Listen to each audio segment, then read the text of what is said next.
ಚಳ್ಳಕೆರೆ ತಾಲೂಕಿನ ಯಾದಲಕಟ್ಟೆ ಗ್ರಾಮದ ರೈತರು ರಸ್ತೆ ಸಮಸ್ಯೆ ಕುರಿತು ರಸ್ತೆ ಸಮಸ್ಯೆ ಬಗೆಹರಿಸುವಂತೆ ತಹಶೀಲ್ದಾರ್ ರೆಹಾನ್ ಪಾಷಾ ಅವರಿಗೆ ಮನವಿ ಪತ್ರ ನೀಡಿದ್ದಾರೆ.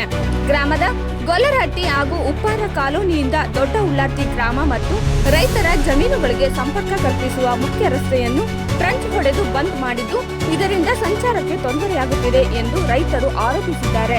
ಸರ್ಕಾರದ ನಕಾಶೆಯಲ್ಲಿ 18 ಅಡಿ ಅಗಲದ ರಸ್ತೆ ಎಂದು ಗುರುತಿಸಲ್ಪಟ್ಟಿದ್ದ ಈ ದಾರಿಯನ್ನು ಕೆಲವರು ಅಕ್ರಮವಾಗಿ ಮುಚ್ಚಿದ್ದಾರೆ ಎಂದು ದೂರಿನಲ್ಲಿ ಉಲ್ಲೇಖಿಸಲಾಗಿದೆ. ಈ ಕುರಿತು ಈಗಾಗಲೇ ಹಲವು ಬಾರಿ ಕಂದಾಯ ಇಲಾಖೆಗೆ ಹಾಗೂ ತಳಕು ಪೊಲೀಸ್ ಠಾಣೆಗೆ ದೂರು ನೀಡಿದ್ದರೂ ಯಾವುದೇ ಶಾಶ್ವತ ಪರಿಹಾರ ಸಿಕ್ಕಿಲ್ಲ ಎಂದು ರೈತರು ಅಸಮಾಧಾನ ವ್ಯಕ್ತಪಡಿಸಿದ್ದಾರೆ.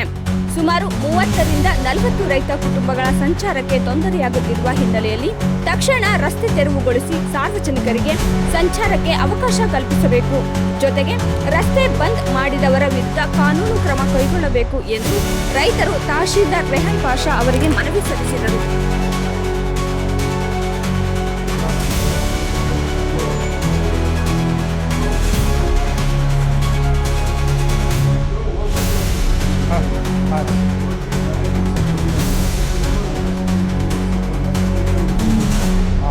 ಅದಕ್ಕೆ ಆಯಿತು ಸೈಡಿಗೆ ಬಿಡ್ತೀವಿ ಅಂದಾಗ ಸೈಡಿಗೆ ಬಿಟ್ಟಿದ್ದಾರೆ. ಇವರು ಸುಮ್ಮನಾಗಿದ್ದಾರೆ. ಈಗ ಟ್ರೆಂಚ್ ಓಡಿಸಿದ್ರು, ತಪ್ಪು ಮಾಡಿದ್ದಾರೆ ಅವರು. ಈಗ ಎಲ್ಲಿದ್ದೇವೆ ನಕಾಶೆ ಕಂಡಿದ್ದಾರೆ ಅಲ್ಲಿ ಮಾಡಿಸಿ ದಾರಿ ಮಾಡಿಸ್ತೀವಿ.